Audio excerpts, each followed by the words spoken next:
Listeners, 'tis the season for a little visit from the ghost of Parcast present. Welcome to our special two-part telling of Charles Dickens' classic tale, A Christmas Carol. If you enjoy it, be sure to follow the Spotify original from Parcast, Tales. Discover the surprising versions and dark origins of the folklore, fairy tales, and legends you thought you knew. Follow Tales free on Spotify or wherever you get your podcasts. The tales on this podcast are dark, sometimes scary, and full of adult themes. As a warning, the original story, A Christmas Carol, features terror and scenes of death. Please exercise caution for children under 13. Ebenezer Scrooge sat alone in his dark and cavernous office. The floors and walls were bare, completely devoid of color or character. Stacks of old deeds were its wallpaper, clouds of chilled breath its decor. The only thing that could be considered sentimental was his business partner's old desk, unmoved and untouched in the last 7 years. Scrooge kept it less for fond memories of the late Jacob Marley and more for practicality. The desk was too heavy to move, and Scrooge wasn't going to waste money on movers. He hadn't even spent a shilling on a new sign. The old, dry-rotted shingle that hung out front still read Scrooge and Marley. The wind rattled the sign and cut through the cracks in the door and windows. It sent his clerk, Bob Cratchit's, teeth chattering. Scrooge raised an eyebrow and grimaced with annoyance. The cold didn't bother him. At least, it didn't bother him enough to justify paying for more coal. Cold was cheap. Therefore, Scrooge found it agreeable. Scrooge turned his ear. The source of the disturbance seemed to be his partner's desk. He couldn't put his finger on it, but it sounded like the rattle of chains. Scrooge pushed his chair back and shuffled across the room. It was coming from beneath the desk, a soft, slight clanking sound. Scrooge looked toward his clerk, but Cratchit sat unmoved. If he heard it, he wasn't showing any signs. Cautiously, Scrooge leaned his head down toward the desktop. Maybe a rat had chewed its way in. Scrooge bolted upright as a sleigh darted by his window. Must have been the echo of the sleigh, he reasoned. Scrooge was nothing if not reasonable. He turned back toward his desk. But there it was again, the distant but distinct sound of chains rattling as they were dragged across the floor. Scrooge looked back over his shoulder toward the desk. The rattling stopped as soon as it started. The old man curled his bluish lips into a scowl. Humbug. I'm Vanessa Richardson. You're listening to Tales, a Spotify original from Parcast. Every Wednesday, we dive into the dark origins of another fairy tale. You can find all episodes of Tales and all other Spotify originals from Parcast for free on Spotify or wherever you listen to podcasts. Today we're beginning the classic tale, A Christmas Carol, about a miserly old businessman who has a moral awakening after a paranormal experience. Coming up, we'll meet Ebenezer Scrooge and his disdain for the holiday season. The novella A Christmas Carol was written over the course of around 6 weeks in late 1843 by Charles Dickens. By that point in his life, Dickens was one of the biggest authors in the world. He had already written such classics as Nicholas Nickleby and Oliver Twist, and his speaking tours were enormously popular events. But things were beginning to take a turn for Dickens. His last work, Martin Chuzzlewit, was a complete failure, and his extravagant lifestyle was catching up with him. He was teetering on the verge of bankruptcy. With his 5th child on the way, Dickens needed a hit, and fast. Drawing from his own history of poverty, Dickens wanted to bring attention to the forgotten lower class in Victorian England. The characters and story quickly came together, but when he pitched it to the publisher, they balked. At the time, Christmas was gaining popularity as a holiday, but it was far from the cultural monolith that it is today. The Christmas tree had only recently come in vogue, and Christmas carols had just begun to see a resurgence of popularity. Despite this, it was still a relatively niche holiday, and his publishers didn't see the draw. So Dickens fronted his own money to hire editors and illustrators. The book hit the shelves in December of 1843, and its first run sold out in a matter of days. Dickens' story of a cruel and hate-filled businessman and his ghostly encounters on Christmas Eve was an immediate success, and, in a sense, it helped shape the very holiday it was about. A heavy fog hung in the air outside. The sun had yet to peek through the clouds. While there was plenty of Christmas Eve activity on the streets of London, there was no sign of holiday joy within the chilly confines of Scrooge and Marley. Scrooge lifted his pen and dipped it into the inkwell. It was already 3 p.m, and he was nowhere near done for the day. The front door flew open as a shout of "Merry Christmas!" echoed throughout the office. Scrooge didn't bother to look up. He knew the voice.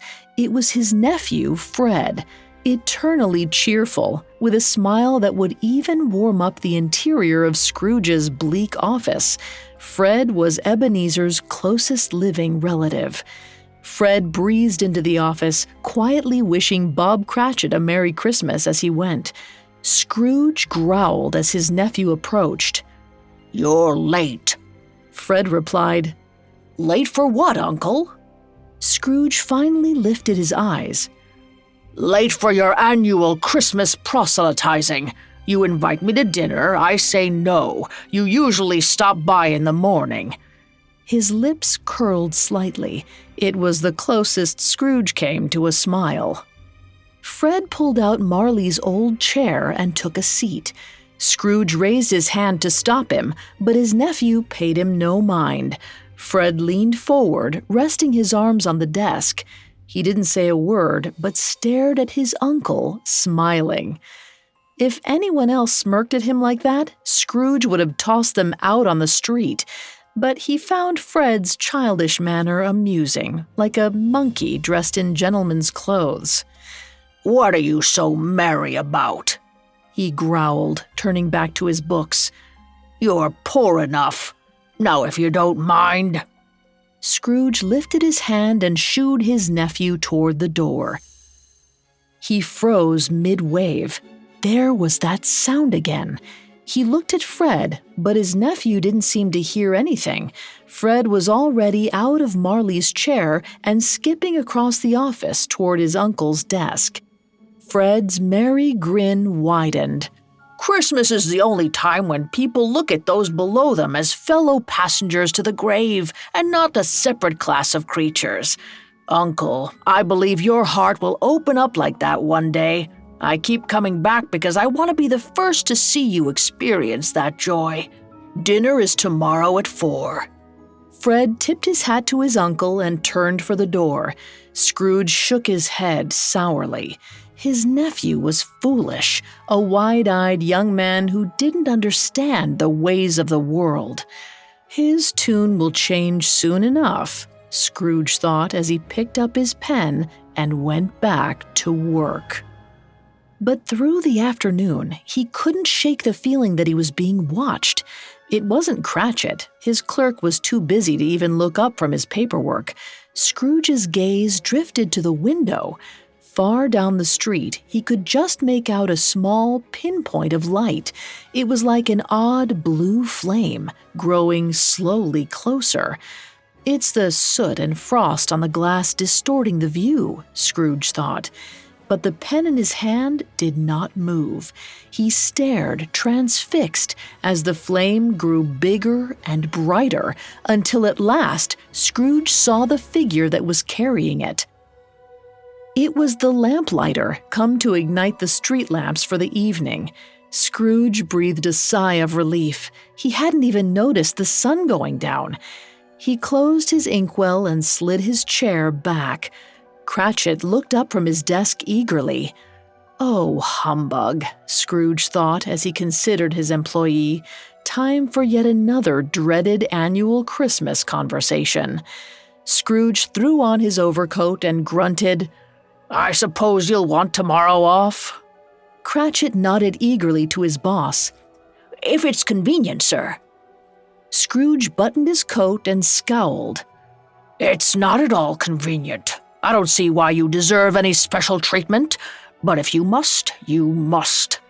Cratchit couldn't contain his excitement, nearly leaping out of his chair. "Of course, sir, of course. Merry Christmas."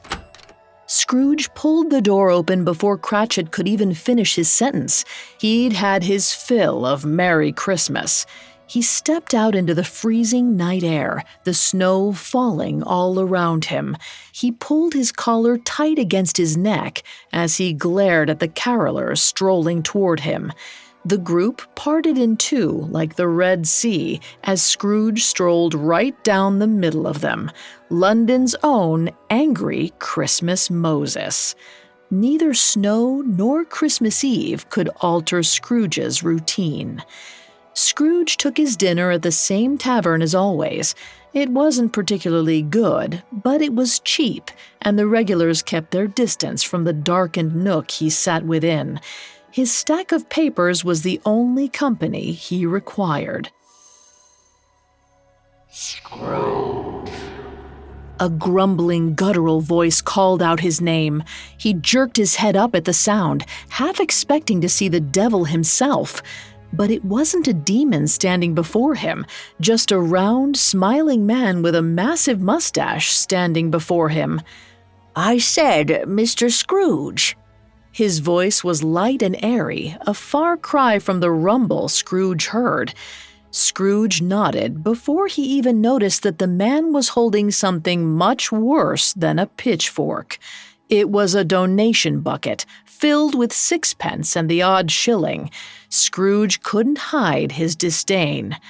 The man cleared his throat. "At this, the coldest time of the year when our citizens are in the greatest need, we seek donations for the unfortunate and undesirable."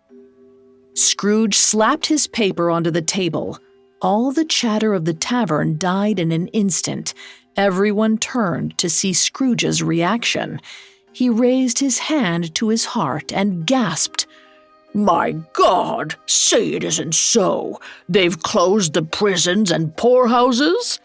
The rotund man seemed taken aback. "Oh, no, they're still very much open." Scrooge offered his almost smile and picked his paper back up. "Ah, good. You made it sound like those urchins had nowhere to go and would soon be flooding the streets, more than they do already." He turned his eyes away from the man. The conversation was over as far as he was concerned. But the volunteer didn't budge. He cleared his throat again and lowered his voice. "Sir, many would rather die than be caught in either place." Scrooge barely raised an eyebrow. "If they'd rather die, then they had better do it and decrease the surplus population." He quickly gathered his hat and his coat and slid by the man. Not even the taverns are safe from these parasites, Scrooge thought, as he shot one final withering stare at the volunteer and stepped into the cold. The snow was heavier now, a fresh coat of white falling over the blackened sludge of the day. Scrooge trudged through, doing his best to ignore the carolers and the young people on their way to parties. The houses were all lighting up one by one as Christmas festivities began, but Scrooge marched past them all, making his way to his own dark enclave. Not even the lamplighters came down this far, which was perfectly fine by Scrooge. He didn't need the light. He knew every crack in the walkway. He pushed open the old, rusted gate and shuffled toward the door. Scrooge rested his hand against the frame as he dug around for his keys. Scrooge froze. He stared at the door. It was almost like the knocker was glowing. A soft, cool blue light was emanating from the center of it. Scrooge rubbed his eyes with his hands. The beef stew must have turned. I can't even see straight, he thought. He lowered his hands from his face and screamed with fright. It wasn't the iron knocker that stared back at him, but the blank, dead eyes of Jacob Marley. The phantom's lips parted as the face let out a hoarse whisper. Scrooge. Coming up, Scrooge is visited by the ghost of his old partner. Now back to our story. Scrooge stumbled backward from his stoop, startled at the sound of his name. The ghostly blue face jutted out from the door. The knocker had transformed into the face of his deceased partner, Jacob Marley. This must be some kind of trick, Scrooge thought as he stared at Marley's dead eyes. Scrooge took a step back and almost slipped on the sleet-covered steps.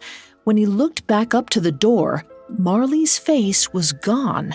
The old brass knocker was just as it had always been. Humbug! Scrooge cursed to himself. He fumbled with the keys, finally getting them into the lock. Scrooge pushed open the door. He even checked the inside of it, half expecting to see Marley's ponytail sticking out the other side. But nothing was there. His house was as empty and dark as always. Scrooge's stomach grumbled. It brought him an odd bit of comfort. The chain rattling, the voice, the phantom's visage in the door. Indigestion does odd things to a man, he thought. That had to be it. Scrooge lit a candle and checked every room in the house, from the wine cellar to the attic, just to be safe.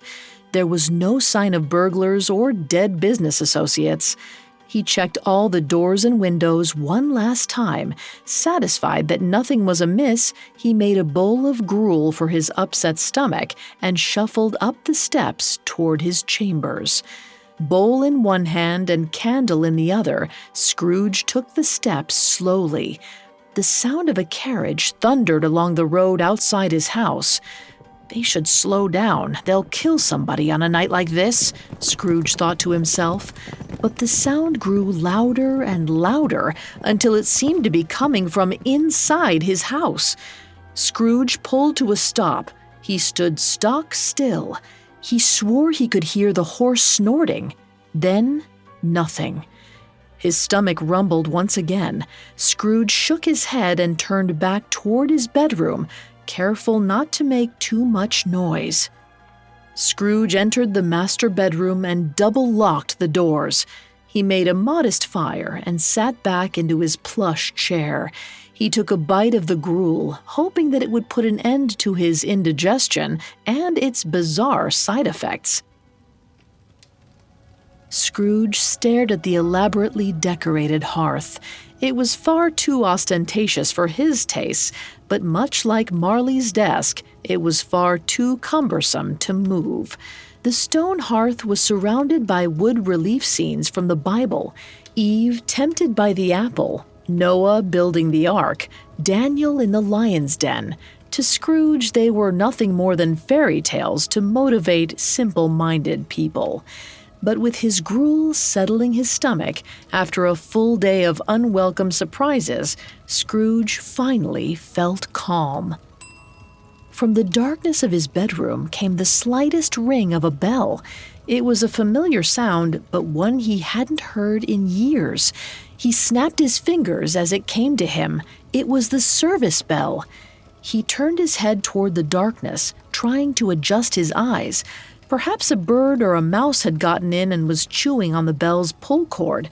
Scrooge called into the darkness, trying to rouse the intruder. He waited for a sign that he'd been heard, but none came. Frustrated, Scrooge turned back toward the fire, but something wasn't right. He leaned forward in his seat, inspecting the wood carvings. He gasped. The bowl slid out of his hand and clattered against the floor. No longer was he looking at images of Joseph and David. Now they were all replaced with the glowing, dead-eyed face of Jacob Marley. The bell above his bedroom door rang again. There was no mistaking it this time. Again and again, louder and louder. Soon it wasn't just the service bell, but every disused bell in the house.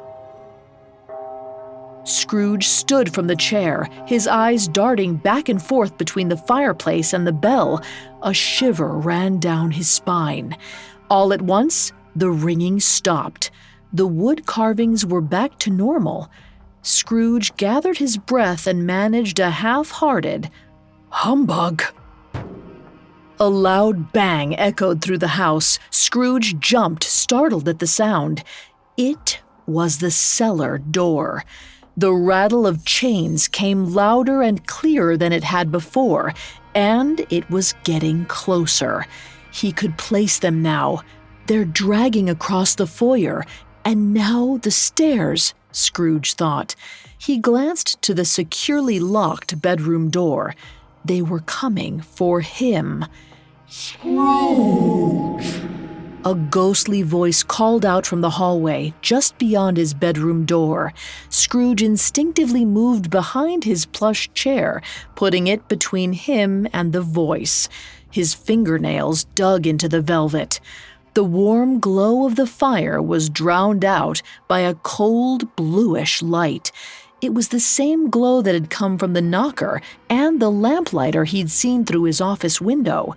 Jacob Marley's face emerged from the middle of the door. His jaw was wrapped in a bandage, just as it had been in his funeral. He stepped through the door as if it wasn't even there. Scrooge couldn't believe it. Marley's body was bound in a tangle of chains, so dense that he couldn't tell where one ended and the other began. They seemed to move on their own as they dragged behind him. Secured in the mess of chains were cash boxes, steel purses, and ledgers, all things Scrooge was intimately familiar with. "I've never had a worse case of food poisoning," Scrooge thought. It had to be his mind falling apart, a fever dream of some sort. Marley stopped mere feet away from Scrooge. Scrooge's voice shook in disbelief as he muttered, "Marley?" The ghost nodded. Scrooge motioned for the chair. "Can you sit down? I'm afraid I'm not used to entertaining specters." Marley grimaced at him. "You don't believe in me, standing right before you? You doubt your own senses?" Scrooge shook his head. "Do I believe that my dead partner is standing in my bedroom? Humbug! Senses are a delicate thing, thrown off by the slightest aggravation. A bad piece of beef or a blot of mustard. I'd say there's more gravy than the grave in you." Marley's face tightened in an angry scowl. He reached his hand toward his bandaged head and undid the knot. His jaw fell open, dangling by one side. It flapped back and forth like their old dry-rotted office shingle. Scrooge screamed with shock. The chains rattled horribly around him as if responding to his fright. His hands dug into the chair, nearly tearing through the fabric. Marley inched closer to Scrooge, cupping his loose jaw in his hand. He snapped it back in place and wrapped the bandage back around his head. "Did that seem like a humbug to you?" Scrooge's heart pounded in his chest. He wanted to insist again that Marley was a figment of his mind, but Scrooge seldom dreamed, and when he did, it usually involved counting money. He didn't have the imagination to concoct this nightmare. Scrooge gathered his breath. "No, Marley. My God, what happened to you? How did you get these chains?" Marley lifted an arm, rattling the spectral chains. "I wear the chain I forged in life," he said grimly. "I made it link by link. Yours, my friend, was as long and heavy as this one 7 Christmases ago. This fate will be yours if you do not correct your sins." Scrooge didn't quite understand. "Correct my sins? We aren't the church. We are men of business." Marley dropped his arms and the chains hit the ground with a heavy clank.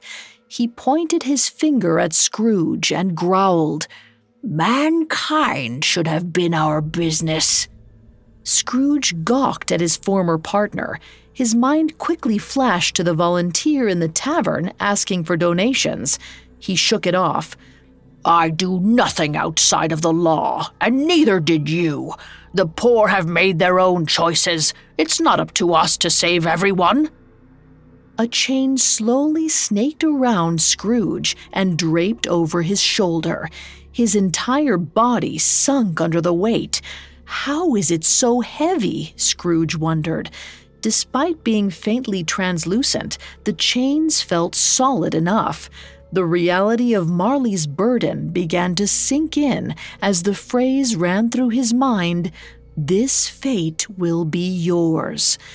Scrooge's eyes widened in horror. "Do you not rest, Marley? Do not tell me you take these chains wherever you go."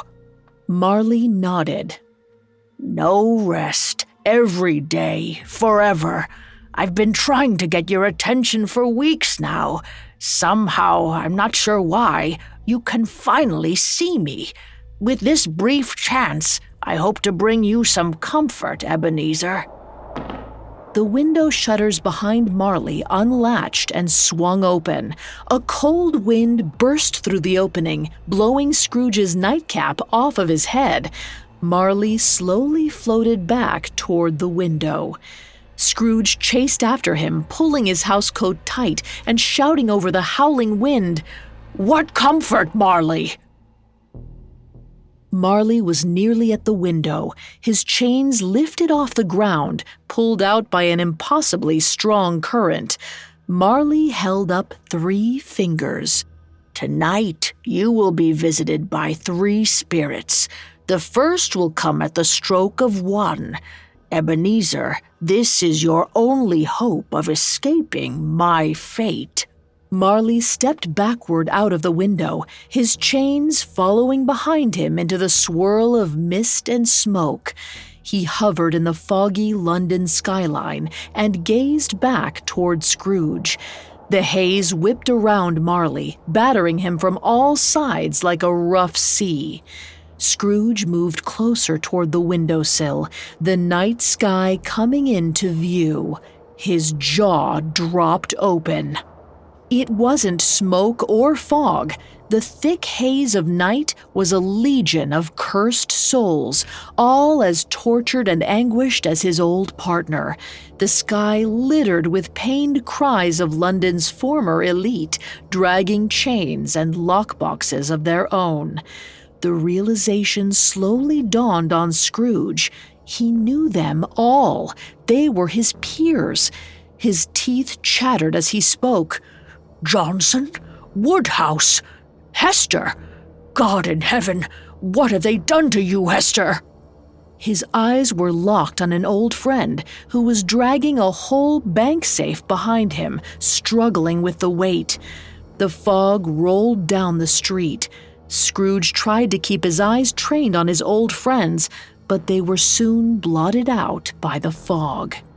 Scrooge could only manage a meek "Humbug." He slammed the window shut and stumbled for his bed, shaken to his core. He fell onto his duvet, jerked his bed curtains closed, and rolled onto his back. He stared up at the ceiling as the clock slowly ticked away. For the first time in his adult life, Scrooge had a concern that wasn't money. He worried for his soul. Coming up, Scrooge meets the first spirit. Now back to our story. The single, low, booming chime of a distant clock echoed across the London skies. Scrooge's eyes shot open. It was 1 o'clock. He rolled over and stuck his head out of the curtains. His bedroom was perfectly still. Scrooge felt foolish. Of course it was a dream. Jacob Marley, the ghosts, all of it. Scrooge leaned his head back onto his pillows. Ghosts at one. Humbug. Suddenly, all his curtains flew open. A strange flickering light filled the room. Stunned, Scrooge fell from the bed. He couldn't see a thing. He threw up his arms to cover his eyes. The light was coming from all directions at once. Slowly, the light dimmed, rolling back to a singular source like waves at high tide. Scrooge lowered his arms. The source looked like a floating ball of fire. It continued to dim until he could make out a tiny mouth within the flames and two bright blue eyes. Scrooge stared at the figure before him, trying to make sense of what he was seeing. The flame burned atop a crown perched on the brow of a small figure. The spirit was the size of a small child, though it had the long, white hair of an incredibly aged man. Its face was smooth with youth, but its eyes glowed with wisdom.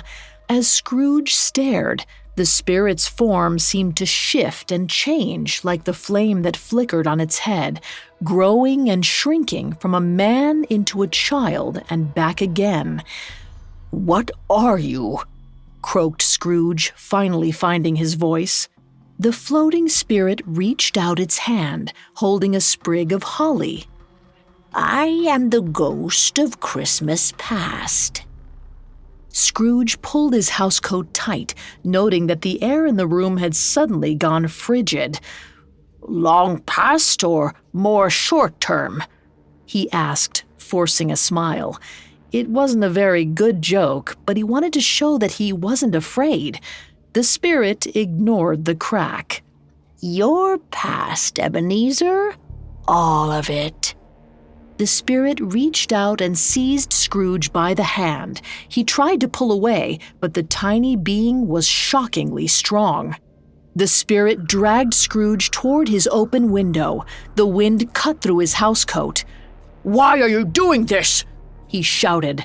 The spirit lifted off the ground, pulling Scrooge upward until his toes barely touched the ground. Its voice was steady and calm. "This is for your own welfare." Scrooge attempted to brace his feet against the wall below the window, but it was no use. The spirit floated out into the night sky, pulling him along. Scrooge trembled in terror. The spirit was going to drag him to his death. The spirit leaned towards Scrooge's face. "Take a hold of my robe, Ebenezer." Desperately, Scrooge reached out and snatched the spirit's garment. His body tumbled out of the window. But Scrooge didn't fall far. He landed in a soft, cold mound. Everything was white. It was snow, fresher and cleaner than any in London. Scrooge lifted his head and looked around. "Oh, my word!" Scrooge rubbed his eyes. It didn't make any sense. It was daytime, and he wasn't in the city, but the countryside. A short stone wall ran along the road, continuing toward an imposing brick building, 4 stories high, with a carriage drop-off in front. It was a dormitory. Scrooge stared in astonishment. "That's Rose Hall. That's my boarding school." Amazed, he took in everything around him. It was just as he remembered it. Every single detail, a perfect replica of his blissful youth. 3 small boys ran past toward an awaiting coach. Scrooge's face lit up. "I know him!" Scrooge surprised himself as a single chuckle escaped from his mouth. He hadn't laughed in so long, he had nearly forgotten what his own laugh sounded like. He ran toward the child, waving, "Michael! That's Michael Masters! He was my best friend! He sat right beside me for years! Michael!" The spirit floated toward the school, his eyes trained back on Scrooge. "He can't hear you. This isn't now. This is merely a scene of long ago." Scrooge swallowed down his disappointment. He hated that feeling. That sort of vulnerability was unbefitting of a businessman of his stature. Scrooge stood in the middle of the road, watching the coach ride toward the horizon. He absent-mindedly scratched his chin, trying to piece together a memory. The slightest grin pulled up one side of his mouth. "Michael once stole the headmaster's wine bottle." Scrooge's voice faded away. The coach was decorated with garland and bells. It was Christmas. Scrooge turned to see the spirit floating away toward the dormitory. He ran to catch up, calling, "Spirit, if everyone is leaving for Christmas, why are we here? If this is my past, where am I?" The spirit didn't answer, but continued toward the dormitory. Scrooge looked past to see a small girl climbing out of a coach by the front door. Her smile was wide, her face round and joyful. Scrooge smiled, a true, honest smile. He knew exactly who she was. It was Fan, his sister. Scrooge called out to her, but of course she couldn't hear him either. Still, he hurried past the spirit and followed her into the dormitory. Scrooge pushed open the doors to the school. It smells just the same, he thought. All of his memories came rushing back. The hallway was completely empty. There was no sign of life. A lump caught in Scrooge's throat. An odd feeling of joy filled his body. He nodded to his ghostly companion. "I know what Christmas this is." Without a word, the spirit floated through the door and past Scrooge. Scrooge knew where the spirit was going, his old dormitory. He walked up the steps and down the long, familiar hallway, right to room 301. Inside, Fan had her arms wrapped about a 10-year-old Scrooge. He could feel the warmth of the embrace in his bones. Scrooge marveled at how youthful he was and how happy he had been to see her. Fan pulled out of the hug and held her brother by his shoulders. "Ebenezer, this is for good. Father said he won't send you away again, and he's so much nicer now. It will be so good to have you home." The spirit floated beside Scrooge. "She was such a loving soul." Tears welled in Scrooge's eyes. He sniffed and choked them back. "God rest her. How she convinced Father to let me come home, I'll never know." The spirit tugged at Scrooge's sleeve, but Scrooge wasn't ready to go. His mind flooded with regret, recalling his exchange with Fan's son earlier that very evening. "I should be kinder to Fred. I'm all he has." The spirit tugged Scrooge away by the arm, but Scrooge couldn't look away. He kept his eyes on the room, cherishing every last moment of his sister's face. Suddenly, Fan was gone. The dorm room was gone too. They stood in the middle of a large wooden floor. It was an office, or at least it normally was. It was currently set up as a dance floor. Smiling young couples whirled all around them to a fiddle, and the smell of fresh pine garlands filled the air. A wave of joy shocked Scrooge out of his melancholy. He burst out laughing. "Fezziwigs! This was my first job. Christmas at Fezziwigs. Nothing like it." A familiar laugh roared over the music. Scrooge's face brightened with recognition. He spun around and ran toward the source. Scrooge cut across the floor, dodging dancers left and right, his eyes locked in like a falcon on the buffet. Cakes, pies, roasts, beer, and wine. He turned toward the spirit as he approached. "He's always by the buffet. He only ever left it to dance. He said that was because that's where the people were. It didn't hurt that it put him next to the truffles. My lord, he was a perfect gent." Scrooge suddenly halted. There was a 20-year-old Scrooge, bright-eyed, chatting with his mentor, Fezziwig. Fezziwig's warm laugh boomed out of his shaggy red beard like a cannon. Scrooge leaned toward the spirit, whispering secretively, "He must have spent 8 or 9 pounds on this whole spread. He was the best."